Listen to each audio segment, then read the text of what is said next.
Hi, I'm Camilla Cream, and this video is for me to have a chat to you about my costume process throughout my burlesque career. So it has changed somewhat to when I started many moons ago, and I just want to talk you through the process of what I think about when I do costuming.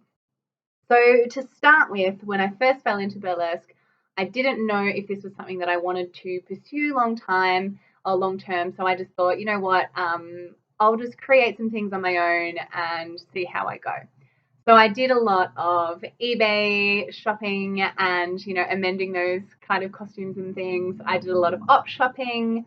I went to like Target and Kmart and things to get my lingerie and that sort of thing. And then I would either go to my mum and say, "Mum, can you please help me altering this? Because I cannot use a sewing machine to save my life." Or I would try and alter it myself because I'm a pretty good hand sewer.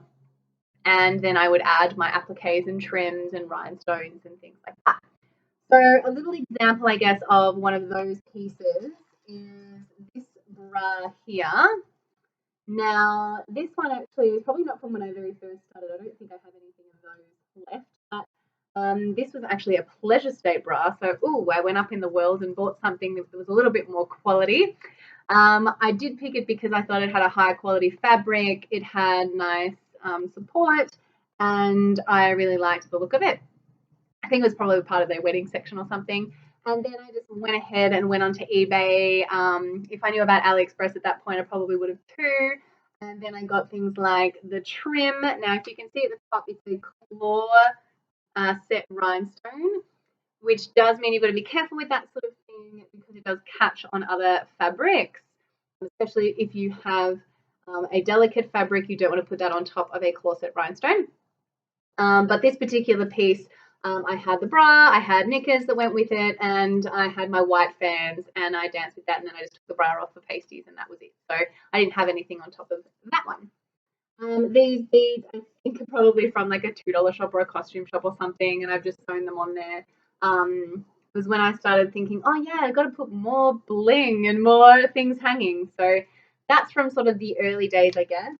Um, Something that I've added to over time is this pink headdress, and it sort of kept getting added to and added to. This base I bought from a costume sale. Now, gosh, I'll show you underneath now. It's pretty awful. There are some bits of foam here which do keep it nice and secure. I probably need to replace that. It's getting a bit old.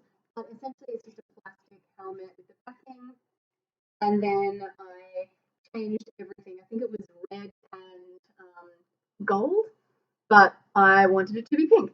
So I changed the covering, I put on a whole lot of appliques, glued those on, did a whole bunch of rhinestoning. The feathers they were this smaller bunch to begin with, this lower level. And then once I got my new fans that were tip dyed, I grabbed some white feathers and I tip dyed them as well. So that's a little bit, I guess, behind the headdress. I'm always adding to it. I love it quite a lot now, but I would love to get some more feathers just to make this a bit more plush for the longer sections. So there's that. I guess from there, when I thought burlesque was starting to be a bit more of a thing for me and I was really getting into it, I wanted to invest a little bit more in my costumes. Because I didn't have the skills myself to do the sewing, I then went to costumiers and employed them to do it. To start with, it was a lot about me just going, here's my idea for my act, have at it. Like, you have total creative control, and just please create something with this color, with this idea in mind. And that was kind of it. Go for it. So with something like that, I've got an example of a costume that it started out with my MBA 2018 red carpet gown, I guess you can call it. It's a transformation dress. So it come out in this green peplum dress, and then all of a sudden it unravels and becomes this beautiful butterfly ball gown. And then I wanted to use that to create an act. I still have no idea what I'm going to do for that, but I definitely want to create that this year. So I said to a couple of friends of mine in Adelaide, Maid of Madness, and created by Made by Jess, by Jessica, and I asked them to have at it and create something for me. So they created this beautiful butterfly set. that I never would have thought of anyway, even if I asked for a design specifically. So I thought that was a really great way of getting something that was a bit different to what I usually would. So they created this beautiful piece where the bra becomes the wings. It's completely strapless. The front closure, which I haven't had a chance to play around with yet for an act, so I'm really excited about that. The back has this gorgeous beaded detail, which then matches the bottoms as well. So the bottoms were great because, again, it was a different style to what I already had. I liked that the G had that little sort of cutout and the strappy bits there, and that the straps to the side. And it's a nice soft elastic that doesn't cut in, because those love handle sections tend to be the bits where if things cut in, they don't look great on me. And again, there's that beaded, beautiful tasseled section that matches the bra too. I really love this costume. It's so flattering when I put it on, and it was just a go for it thing. And then there's also the little matching pasties too, which are adorable. So that's sort of, giving free creative license to a costume and going, this is what I want. Then I started thinking a little bit more deeply into what I wanted to get out of a costume in an act. So this has sort of been the past 12, 18 months that I've been thinking about. I want things to come off and be clever. I want a costume piece to do a couple of different things.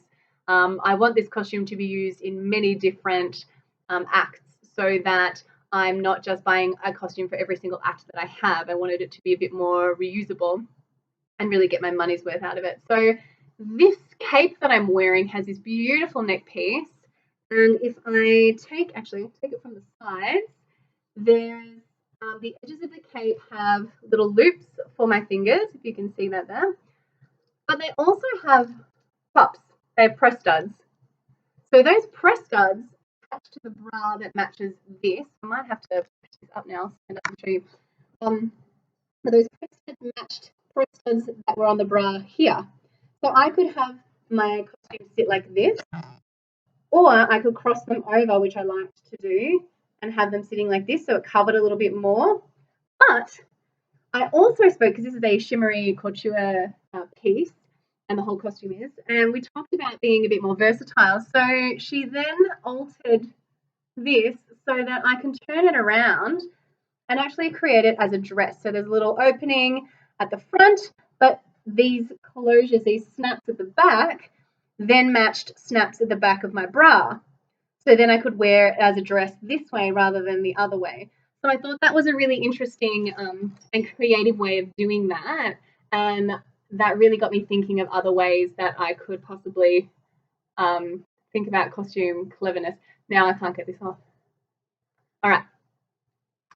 So in sticking with the same kind of thinking, again, Maid of Madness from Adelaide, talked to her about my classic piece in the NBA 2018, and this was our classic piece. Now, this particular piece of fabric here was actually a dress she found in an op shop for $12 or something, and said it was perfect for everything. Like, we'd already picked out a fabric for the rest of the costume, but she said this will perfectly match it. Do you trust me? Can I create something with this? I said, absolutely, go for it. So she created this beautiful skirt. She embellished the little bits there. It's this piece of fabric that goes from blue to white. It's gorgeous. And then that press studded underneath my bra all the way around. So then it looked like my bra was like a fitted kind of dress with a flowy section of my skirt. But then I could undo that, and then that I could do some chiffonography with this piece of fabric, which was a clever way of taking that off. Another clever thing that we were thinking about was the robe. So this was all about having something we threaded through a ribbon that goes through all of these loops, and then I just tie a little bow at the top, and then I can pull that string out or pull that ribbon out, and automatically it falls open, which is just a nice, clever way of something coming undone without buttons, without clasps or pops. So I just thought that was just another way, interesting thing. I really like working with Maid of Madness because we get along very well, but we do have that opportunity to bounce off each other and talk about creative and clever ideas of making something a bit different. Um, the last costume I want to show you is the last one that I have bought, and this one took a very long time.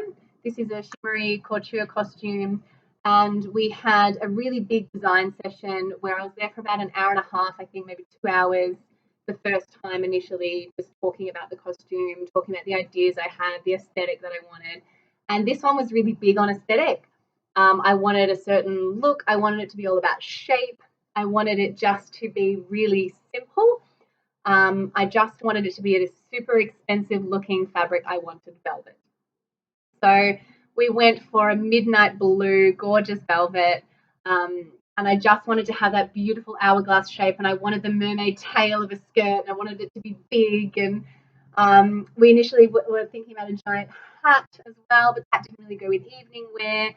So, on another time that we met up and did a fitting, we talked about changing that to a different headpiece, which I was totally fine with. And yeah, so I want to show you a couple of those pieces and things that we talked about as we went through our fitting process, because there was quite a few fittings. I think one of them went for about 3 hours, just doing a fitting and then talking about ways to alter it and ideas and things. Like, there's a lot.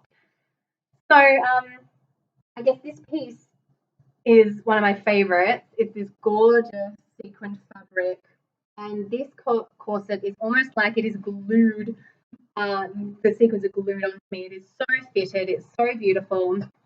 And this is an under corset. So it's a corset that goes underneath another one on top. Probably should have started with the other one, but that's okay. And I love this piece because it is so unique.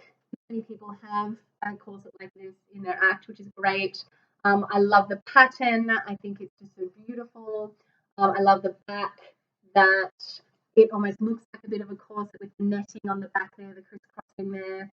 I like that it undoes at the side. It's a different way of taking something off, the reveal. And of course, it matches with the G-string, which is made out of the same fabric. The one thing that we talked about when I did try this on initially and had the G-string and that under corset on was that there was a gap in between the corset and the G-string, which to me, I didn't really like, because that part of my stomach between my belly button and my pubic bone is just not great. I'm not happy with it. So I just said to her, look, I'm not sure about this. And she said, that's fine. She lengthened the bottom of the corset. You can see there's that little V at the front. It is mirrored at the back as well, with a little bit of beading just for detail too, bit of distraction as well. And that actually overlaps the top of the G-string. So it sits, it's really difficult for me to show you, but it sits underneath so that you don't see any skin there, which I loved. I think it matched the look a lot better. It looked much more classic, more elegant, and that's the look that I was going for with this costume. So over the top of that, the whole outside of the costume is this gorgeous velvet. It looks almost black in this video, and it does look almost black on stage too. I love it. But the shine, as you can see, is beautiful blue. And initially we talked about it being rhinestoned in blue and silver, and then matching silver accessories and bits of silver on the G-string and the pasties and things like that. But when we had a look at it, and she'd actually rhinestoned some of the G-string with the silver, we just went, nah, it's not right. So we took off all the silver ones, and there is a mix of navy and like an oil slick kind of navy on there as well. There's about 3 different types, I think, that are on there, plus the different sizes. So they are mirrored in the top and the bottom of this corset and across the back. Now this corset also has a bustle attached to it because there's something hidden under there, but I'm not going to tell you that yet. You'll have to wait and see when I create that act to show you. Bit of a secret. And I'll show you the beautiful skirt, because this is the whole beautiful shape that we wanted to create. So I'm just going to turn you around. And on my that skirt shape that had a nice tight waist, which is quite elasticized. So even if I did put on a bit of weight, it was fine. Or it was really fun to move around in. Went around my hips, hugged in here, and then I just wanted this to be as big as we could make it without putting like a netting under it, like a hoop skirt. I mean that type of thing. So there's just a bunch of tulle and netting under there, um, which isn't very scratchy at all. Actually, it's quite a soft tulle, and I have an issue with certain fabrics being quite scratchy, so that's great. We decided on a bit of an asymmetrical sort of line here too to be a little bit different, and the opening here so that I could undo the skirt from the side, the same as the under corset, I should say, not under bust, but under corset. It was the same side, so that it all sort of worked as one piece.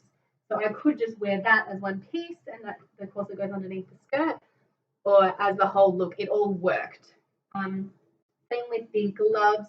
We used the rhinestones on the corners, on the tips, but we wanted to leave most of it as this beautiful fabric and about this texture because it was all about the elegance of the costume rather than just having a bunch of rhinestones.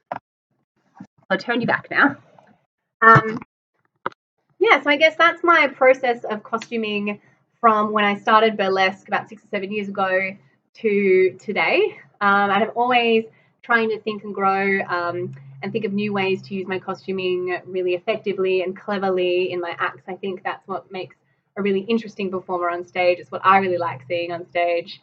So yeah, good luck with your costuming journey, and I hope this has given you some ideas to think about.